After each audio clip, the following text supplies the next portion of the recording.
नमस्कार साथियों, आज हमारे साथ हैं अररिया बिहार के एक उभरते हुए ब्लॉगर, एक ऐसे यूट्यूबर जिन्होंने शुरुआत एकदम ज़ीरो से किया था और आज वो अपने लक्ष्य को प्राप्त करने के लिए हर एक दिन एक नया कदम उठा रहे हैं। जोरदार तालियों के साथ स्वागत कीजिए हर्षचंद्रा SC राइडर का।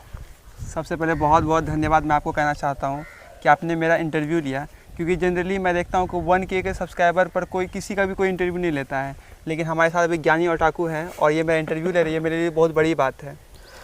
तो चंद्रा जी, आपसे पहला सवाल है, राइडर क्यों? आपके नाम में SC राइडर है। यस। तो आपने ये नाम कैसे सोचा? ये नाम आपके साथ कैसे जुड़ा? तो ये बात है शुरुआत 2019 की, जब मैं शुरुआत में मेरे पास फ़ोन आया था तो मैं जनरली व्लॉगिंग जो देख रहा था, कैटेगरी था वो राइडिंग वाला, बाइक जो लोग चला रहे थे बहुत ही महंगे बाइक चला रहे थे और पहाड़ पर जा रहे थे और बहुत सारे एडवेंचर कर रहे थे। उस समय मेरे को भी मन किया कि मुझे बनना है तो राइडर ही बनना है। मेरा मन में ये चिंता है कि मुझे यूट्यूबर बनना है, बट मेरा मन था कि मुझे राइडिंग करना है।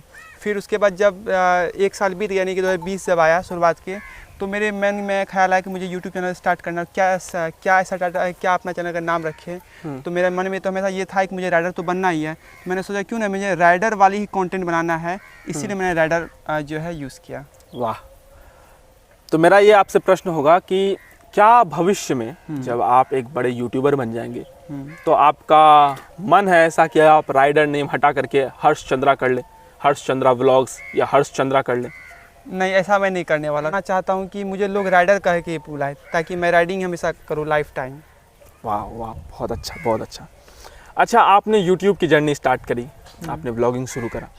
क्या आपको याद है वो पहला वीडियो या वो पहला व्लॉग जो आपने बनाया था? बिल्कुल मुझे याद है। वो वीडियो बनाने से पहले आप क्या माइंडसेट में थे? वो वीडियो बनाते वक्त आप क्या माइंडसेट में थे? और जब अपलोड करा तो आपको कैसी फीलिंग है? कुछ बताइए उसके बारे में। तो अगर मैं सबसे पहले अपनी वीडियो की बात करूँ तो वो हम लोगों ने वाइन्स बनाए थे, जो 19 की बात है, और मैं और मेरे साथ 4-5 फ्रेंड्स थे, तो हम सब ने मिलकर वाइन्स बनाए थे। उस समय वाइन्स बहुत ट्रेंडिंग में था। तो उस समय तो बस यही फीलिंग था कि एक शॉर्ट फिल्म टाइप का कोई भी बनाना है, शॉर्ट फिल्म जैसा, मूवी वगैरह जैसा। तो उसके बाद जब 2020 शुरुआत आई तो मैं व्लॉगिंग बहुत ज़्यादा देखता था मैं शुरुआत से ही, तो मुझे मन किया व्लॉगिंग ही करने का। तो मैं जो पहला व्लॉगिंग मैंने किया था, मैं SST क्लास गया हुआ था, तो वहाँ मैंने सोचा कि अपने साइकिल से ही जो अपने जर्नी को शुरू करते हैं। तो उस समय तो मेरे पास बाइक नहीं था, तो मैं साइकिल से ही शुरू किया था अपने पहला व्लॉग। और जो फीलिंग था वो डालने का, वो बहुत एक्साइटमेंट था और उसमें मुझे बहुत ज़्यादा हेजिटेशन भी हो रहा था बोलने में भी, बट मैंने किसी तरह से अच्छे से बनाया और फिर बाद में उसे अपलोड किया और लोगों ने काफ़ी तारीफ़ भी किया और फिर उसके बाद से मैं कंटिन्यू रहने लग गया। तो जैसा कि मैंने आपको बताया कि आपने बहुत ही जीरो से स्टार्ट करा, बिल्कुल कोई नॉलेज नहीं था और हमारे आसपास उसका माहौल भी नहीं है ब्लॉगिंग का या यूट्यूब का। सही बात।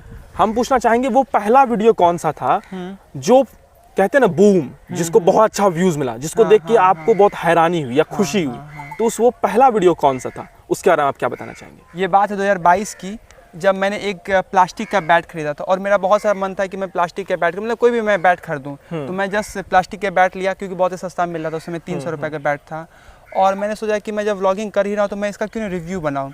तो मैंने जैसे ही रिव्यूज़ का बनाया और अपलोड किया, बहुत अच्छा वो वीडियो बना था और आप बिलीव नहीं करोगे कि विदिन 10 डेज़ उसमें 5000 व्यूज़ आ गए थे और उसके कंटिन्यूसली अभी भी आ ही रहे हैं। तो लगभग वही मेरा जो है पहला व्लॉगिंग का बूम था। मैंने आपके लगभग सभी वीडियो देख रखे हैं और बहुत सारे वीडियो मैं पार्ट भी रहा हूँ। मैंने एक चीज़ नोटिस की है कि आपके व्लॉगिंग स्किल्स में या जो क्राफ्ट है आपकी, उसमें एक चीज़ हमेशा से कांस्टेंट रही है और वो है आपकी स्माइल और पॉजिटिविटी। अच्छा। तो मैं ये पूछना चाहूँगा अपने दर्शकों के लिए भी और खुद के लिए भी कि आप इतना पॉजिटिव और इतना स्माइलिंग कैसे रहते हैं? ये क्या है जो आपको इतना पॉजिटिव और स्माइलिंग रखती है? तो बस यही चीज़ है कि मैं ना ये कभी नहीं सोचता हूँ कि मुझे वीडियो बनाना है और मुझे वायरल करना है इस वीडियो को और मुझे बहुत सारे मिलियंस में लोग जाने। मैं बस अपने पर्सनल चीज़ों के लिए, मैं अपने पर्सनल खुशी के लिए ये काम कर रहा हूँ कि मेरे मन में ये अंदर से ये चीज़ें खुशी आती है कि मेरे को मन में एक्साइटमेंट होती है कि मुझे वीडियो बनाना है।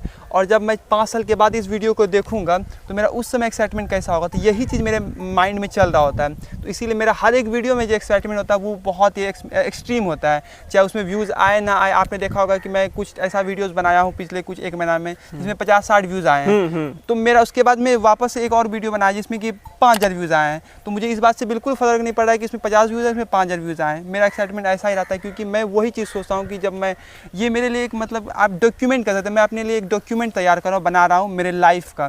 तो यही चीज़ मुझे हमेशा एक्साइटमेंट करती है। तो दर्शकों, यहाँ से हमें ये सीखने को मिलता है कि कर्म करते जाओ और फल की इच्छा मत करो, क्योंकि अगर आप फल से अटैच होगे तो ही आप दुखी होगे या आपको परेशानी होगी। सही बात है। बहुत अच्छे। और मैं अगला सवाल पूछना चाहूँगा कि हम सब अभी टीनेजर हैं, हम सब अभी ग्रोइंग एज में हैं। यूट्यूबिंग या फिर हम व्लॉगिंग की बात करें तो इसको बहुत बड़ा करियर हमारे आसपास माना नहीं जाता। सही बात है। माँ बाप भी यही कहते हैं कि मज़े के लिए कर रहे हो तो कर रहे हो, लेकिन पढ़ाई घर आकर कर लेना। बिल्कुल बिल्कुल। तो करियर के बारे में आपको जो टेंशन होती है या होती भी है, तो उस पर आपका क्या विचार है, क्या सोचते हैं आप उसके बारे में? देखिए, मैं तो ये सोचता हूँ टेंशन लेने से कुछ भी चीज़ का हल नहीं निकलता है। बस जो भी चीज़ों को मैं तैयारी कर रहा हूँ वो मैं अपने दिल से कर रहा हूँ, और महादेव चाहेगा तो मैं ज़रूर उस मुकाम तक पहुँचूँगा। बाकी जो यूट्यूब है, मैंने बताया कि मैं इसे एज ए करियर कभी नहीं लिया हूँ, मैं अभी भी नहीं ले रहा हूँ। मैं बस अपने लाइफ को डॉक्यूमेंट करने के लिए ये वीडियो बनाता हूँ, ताकि मैं जब 10 साल के बाद अपने नेक्स्ट जनरेशन को दिखाऊँ या अपने फ्रेंड वगैरह दिखाऊँ, तो एक अलग का ही मतलब एक प्राइसलेस वाली चीज़ हो जाएगी जब ये चीज़ 10 साल के बाद मैं देखूँगा। बाकी जो मेरा करियर है वो मैं अभी गवर्नमेंट सेक्टर की तैयारी कर रहा हूँ, गवर्नमेंट जॉब में जाने की, और इसके लिए मैं प्रॉपर पढ़ाई कर रहा हूँ। मैंने कोर्स वगैरह रखा है खरीद करके, उसमें पढ़ाई कर रहा हूँ।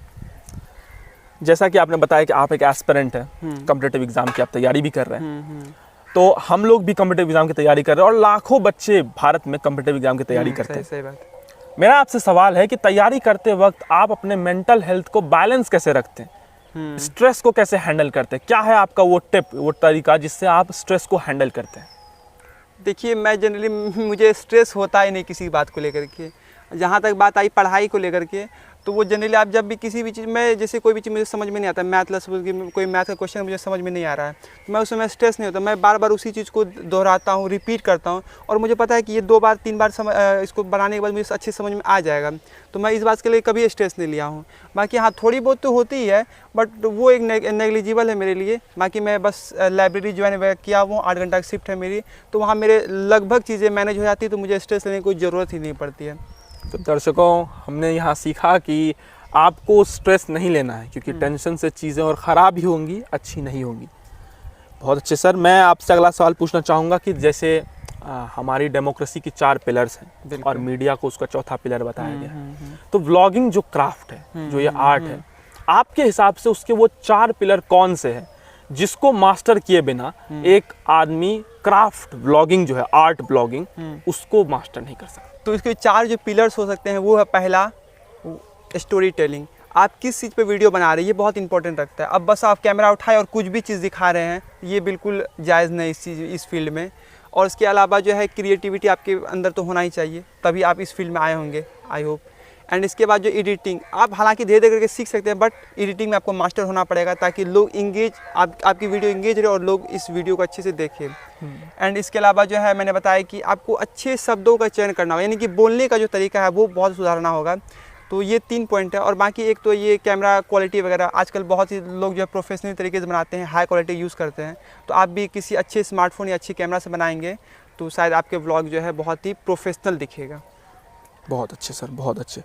मैंने सर आपका चैनल देखा, मैंने नोटिस किया कि आप जो हैं व्लॉगिंग भी करते हैं, आप रिव्यू भी करते हैं प्रोडक्ट का, और हाल ही में आपने एक पहला इंटरव्यू भी किया है। यस। तो मेरा सवाल है कि आप कैसे मैनेज करते हैं इन सभी चीज़ों को? मैं मानता हूं कि आप डॉक्यूमेंट कर रहे हैं अपने लाइफ को, बट फिर भी इन सभी चीज़ों को मैनेज करना, ये समझते हुए कि आपकी एक ऑडियंस भी है, तो कैसे आप इन सबको मैनेज करते हैं? तो मेरा मैनेज करने का सिंपल तरीका है कि मेरा जो स्टडी रूटीन है वो लगभग 3 बजे तक ख़त्म हो जाता है, यानी कि दिन के 3 बजे। उसके बाद मैं निकल जाता हूँ घर से बाहर 3 बजे के बाद। मुझे जिस भी चीज़ पर कंटेंट बनाना है, मैं 3 बजे के बाद बनाया उस पर वीडियो, और 5-6 बजते मैं एडिट, यानी 3 घंटा के अंदर मेरे वीडियो बन भी चुकी होती है और एडिट भी हो चुकी होती है। तो मुझे इस बात के लिए कोई स्ट्रेस लेना भी नहीं पड़ता है। इसके अलावा मुझे मैनेज करना पड़ता है, बस मेरा यही 3 घंटे के अंदर सब कुछ हो चुका होता है। बाकी मैं प्रोडक्ट रिव्यू इसलिए करता हूँ क्योंकि थोड़ा उसमें व्यूज़ आता है, मेरे पास प्रोडक्ट आ जाता है, तो मैं बस, मैंने बताया ना कि मुझे वीडियो बनाना अच्छा लगता है। अगर 2 दिन मैं वीडियो नहीं बनाऊँ ना, तो मेरे मन में अंदर से पता नहीं एक अजीब सा खालीपन आता है।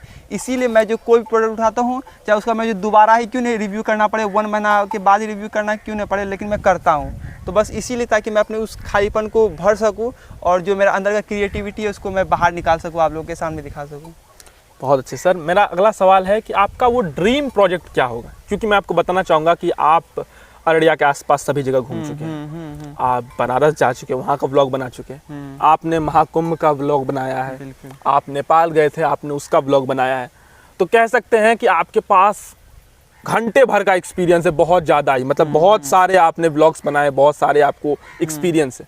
लेकिन फिर भी आप वो कौन सा एक ड्रीम प्रोजेक्ट या ड्रीम जगह या ड्रीम आदमी का इंटरव्यू या ड्रीम प्रोडक्ट का रिव्यू, वो क्या होने वाला है जो आप एम करते हैं कि हाँ ये मेरा सपना है ऐसा कुछ करने का? तो मेरा शुरुआत से ही मन था राइडिंग करने का, और मैंने इसलिए नाम भी राइडर रखा था। तो मेरा अभी जो मन है फ़िलहाल वो लद्दाख ट्रिप करने का। मेरे पास एक अच्छी सी बाइक हो और तुम्हारे साथ दोस्त हो, यानी कि तुम ही हो, और फिर हम लोग लद्दाख जाए, ये मेरा बिल्कुल ही ड्रीम है और मैं इसे ज़रूर ही पूरा करने वाला हूँ। फ़िलहाल समय थोड़ा लगेगा, बट मैं इसी पर काम कर रहा हूँ कि मुझे लद्दाख ट्रिप करना है, वही मेरा मेन एक्सपीरियंस है। वाह, क्या बात है। और अब जबकि हम लोग समापन की ओर बढ़ रहे हैं, कुछ रैपिड फायर में क्वेश्चन पूछना चाहूँगा आपसे। आपके फ्यूचर प्लान्स क्या है? आपके फ्यूचर में आप क्या सोचते हो? आप अपने चैनल के बारे विषय में क्या सोचते हो? अपने ऑडियंस के विषय में क्या सोचते हो? जैसे कि आपने बताया लद्दाख जाना चाहते हो, तो और कौन कौन जगह है जहाँ आप विजिट करना चाहते हो, और कौन से लोग जिनके इंटरव्यू आप चाहते हो? क्या आपका प्लान है, फ्यूचर प्लान्स? मेरा फ्यूचर प्लान बस यही है कि जब मैं खुद से अर्न करने लग जाऊँ तो मैं एक सुपर बाइक खरीदूँगा, या कोई भी अच्छी बाइक, चाहे वो सुपर बाइक हो, चाहे वो कोई भी क्रूज़र बाइक हो। इसके अलावा इससे मैं राइडिंग करूँगा पूरा इंडिया, और इससे इंडिया से बाहर जैसे भूटान हो गया, बांग्लादेश हो गया, उसके बाद नेपाल हो गया, ये 3-4 जगह जहाँ पर राइडिंग कर सकते हैं आप बिल्कुल फ्री में। तो ये सारी कुछ जगह हैं जहाँ पर मुझे राइडिंग करना, और मुझे लगता है कि अगर मैं ये सारी चीज़ करूँगा ना, जो मेरा अंदर की क्रिएटिविटी, अगर मैं इससे को अच्छी तरीके से रिप्रेजेंट करूँगा अपने व्लॉगिंग में, तो मेरे सब्सक्राइबर बहुत ज़्यादा बढ़ने भी वाले हैं और मुझे लोग भी बहुत सारे जुड़ने वाले हैं। तो मेरा बस यही फ्यूचर है प्लान। अब एक आखिरी क्वेश्चन, और ये थोड़ा हाइपोथेटिकल है, इसके विषय में सोचिएगा। आप कल सुबह उठते हैं और आप इस विश्व के सबसे बड़े ब्लॉगर हैं, तो पहला चीज़ आप क्या करेंगे? ओ भाई साहब, इतनी बड़ी क्वेश्चन। सबसे पहले मैं क्या करूँगा जी, सोचना पड़ेगा। मुझे लगता है कि मैं जिस भी चीज़ पर वीडियो बनाऊँगा उसमें लोग मिलियंस में, 10 मिलियंस, 1000 मिलियंस में आपको व्यूज़ आएंगे, क्योंकि पूरा दुनिया का सबसे बड़ा आप व्लॉगर हो। तो आप क्या करोगे सबसे पहले उठते? आपको क्या फीलिंग आई, या फिर क्या काम करो, किसके पे वीडियो बनाओगे, या सबसे पहले देखोगे कि कितने सारे सिल्वर प्ले बटन और गोल्ड प्ले बटन या डायमंड प्ले बटन आपने ले रखे हैं? ओहो, क्या करोगे आप? मैं ये क्वेश्चन बिल्कुल मेरे माथा से बाहर में क्या करूँगा, ये बिल्कुल हाइपोथेटिकल। ये आप बोल सकते हो आप खुशी से पागल हो जाओगे। कुछ भी हो सकता है, मतलब मेरे अभी दिमाग में नहीं आ रहा मैं क्या करूँ उस समय। अच्छा, अब इसके अपोजिट में एक सवाल पूछ लेता हूँ कि कल को आपका चैनल एक मीडियम चैनल बन जाता है कि लोग जानने पहचानने लगे, और किसी ब्रांड ने आपसे कोलैबोरेशन करना चाहा, ठीक है, आप उस ब्रांड को अच्छे से जानते हो और आपने उसका प्रोडक्ट यूज़ किया, हाँ, तो क्या आप उस ब्रांड का प्रोडक्ट इसलिए प्रमोट करोगे क्योंकि उसने आपको पैसे दिए हैं, या फिर बस इसलिए क्योंकि आप जानते हैं कि ब्रांड अच्छा है? आप क्या करना पसंद करोगे? मेरा यही सिंपल सा रहेगा, जिस भी मैं ब्रांड का प्रमोशन करूँगा सबसे पहले मैं उसके सामान या प्रोडक्ट को यूज़ करूँगा। अगर मुझे पर्सनली अच्छा लगेगा, मैंने समय लूँगा 1 महीना 2 महीना, अगर मुझे पर्सनली अच्छा लगा तो ही मैं रिव्यू करूँगा उसको, तो ही मैं रिकमेंड करूँगा किसी और को खरीदने का। मैं पैसे के लिए ये काम बिल्कुल भी नहीं करने वाला हूँ। बहुत बहुत धन्यवाद आपके समय के लिए। और दोस्तों, ये है SC राइडर। डिस्क्रिप्शन में इनके चैनल का लिंक है, और आप इनको जाके सब्सक्राइब कर सकते हैं, अपना प्यार दिखा सकते हैं, और इनके समय के लिए हम सभी इनको बहुत बहुत धन्यवाद देते हैं। नमस्कार।